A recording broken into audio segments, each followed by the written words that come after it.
Hello everyone, and now in this video we will get the remainder of the two divisions with the percentage sign.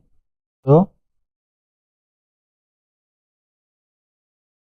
let me copy it and comment this line of code, and instead of writing the division here we will write the percentage sign,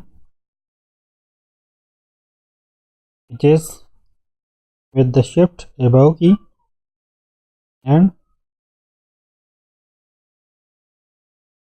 we will also change it here. And now let's check the result.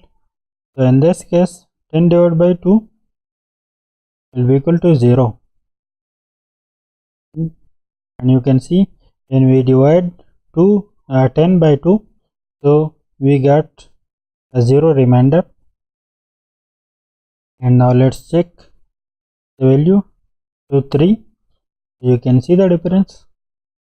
And now let's refresh it again, and you can see here when we divide 3 by 2 we get one result. Okay, so if we change it to 9, and let me check it, you can see 1, the remainder is 1. And let's change it to 19, let's check it. Okay, so we get 1. Let me check it, change it to 17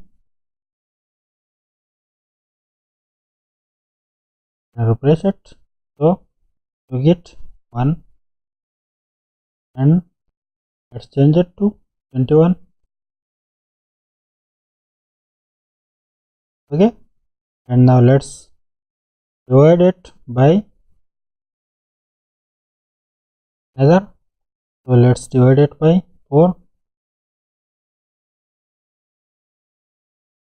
Okay, and now let's change it to 23. So now you can see we got 3. So now let's divide it by 7, and now you will see 2. Okay, so check it on different values, and that's it for this video now. Okay, bye, thanks, and see you in the next lecture.